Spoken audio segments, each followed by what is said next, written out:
The Boss and the Sauce Show. Boss and the Sauce Show. Boss and the Sauce Show. Boss and the Sauce Show. Here we go.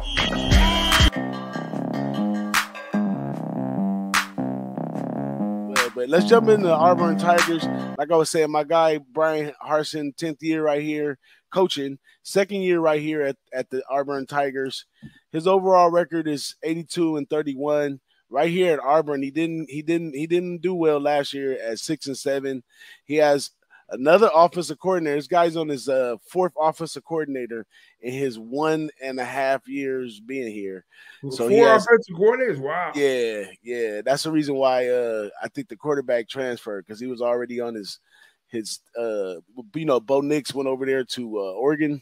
Yeah, because this guy already went through 4 offensive coordinators in his career right there at Auburn. So a lot of changes in here. Defensive coordinator Jeff Smeldon is one of his guys that he had at Boise State. He was the linebacker coach, and the defensive coordinator left, so he pulled him up to defensive coordinator. There's some rumors out there that this guy was under investigation for how he treated his coaches and his staff, and there's evidence that a couple people just shot out of there early with Harsin. So I don't know. This is football, though. That's what people fail to realize. This is football. Sometimes we just call that cutting the fat meat. You know what I'm saying? Sometimes you got to get those players who are not bought in out of there so you can deal with the players that are bought in. And that could be a situation with Harsin because he's a great coach. But going from the Mountain West and jumping over to the SEC, it might have been a little too much for him to chew on. So we'll see how he does this year.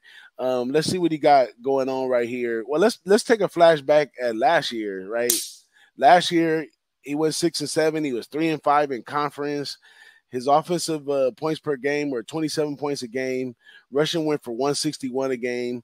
Passing went for 240 a game, which is all mediocre, decent. And then on defense, he gave up 21 points a game. He only allowed 128 yards per game, and he only allowed 245 yards in the air. So he has some things to work on defense in the air. He could tighten it up a little bit, but he did show up well. I believe he went. What did I have him at? He went 6-2 in his first 8 games, playing his out of conference games and his first games in the conference.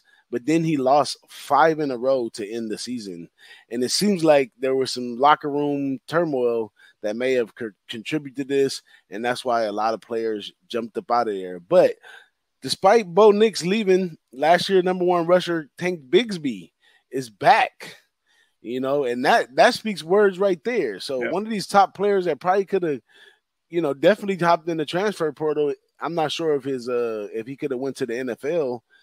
I'm pretty sure he would have got a tryout because he's a really good back, but he's back this year with this guy, so he's sticking it out with him.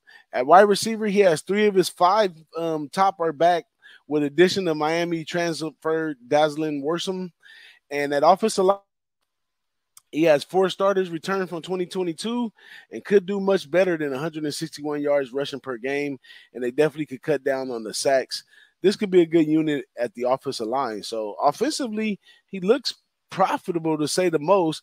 At the quarterback situation, he has last year's TJ Finley, but he also brings in Texas A&M Zach Calzada. So Zach Calzada, he didn't want to play in the spring game, so that's an issue. He should have been. That guy's pretty good. I seen him rally a couple good times over at Texas A&M, but he comes over here, and they were expecting him to get the start. He didn't even play for the spring ball. They think they're going to probably stay with TJ Finley, but they also have an Oregon transfer, Robbie Ashford, who could be here and get a shot at it as well. So the quarterback situation is kind of up in the air.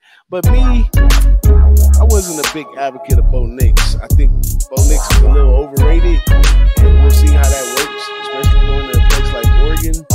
But we talked about it earlier in the show. You got to have a quarterback to run the show. So we'll see how that works out for him. That's his toughest screw on offense, is what he's going to do with his quarterback situation.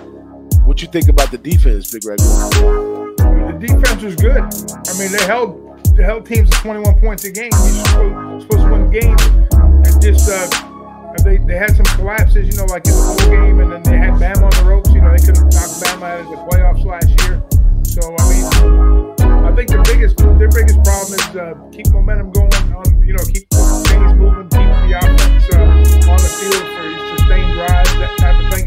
That was their big thing, and the inconsistencies, you know, with the quarterback play, and they didn't have any really stars on the offense. I mean, you had, like you said, Tank Bigsby, 1,000-yard rusher. You know, he's a beast. You know, Jacquez Hunter, you know, averaging like 7 yards a carry. You got a good foundation there in running back. You got a solid 1-2 punch there.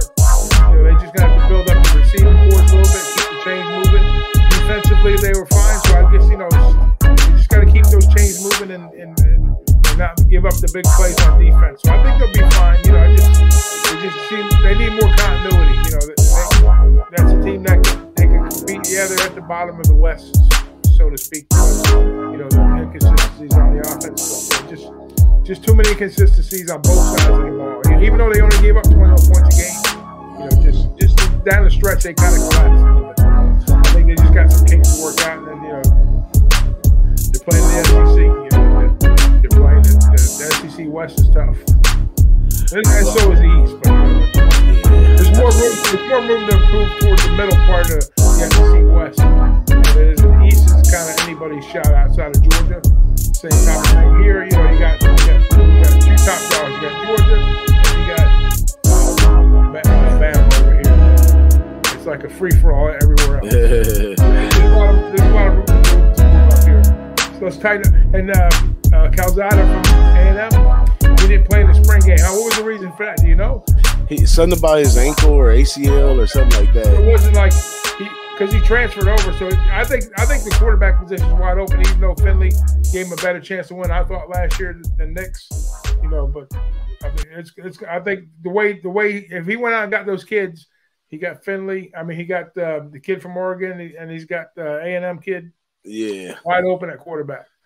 Yeah, and you know, on defense, he lost a lot of spots, like more on defense than he did on offense. So he plug and played a lot. He played in the portal a lot to try to fill that up. But I don't know. We don't really know what's really going on in that locker room, though. If that locker room ain't right, then this whole thing could just flip over on us. At the end of the day, you know, if he got fired mid-season, it wouldn't shock me. But if he turned around and got some key wins and had a winning season, it wouldn't shock me either. But they lost some players in the portal too, from what I was reading too. So yeah, they lost it, and that was players jumping out from supposedly his treatment of the players. Yeah, 2 or 3 of them jumped right away out of there. Yeah. So some of them jumped out of the way with that. He didn't have a coach. He had the coaches up against him and the players up against him saying he was treating them bad. I'm like, man, I've been seeing coaches do all kinds of crazy stuff to players. When did they ever investigate them on treating them bad? Yeah, well, there's a lot of sensitive issues going on right now. So he must have did something technical, like took away the water breaks or something. Yeah.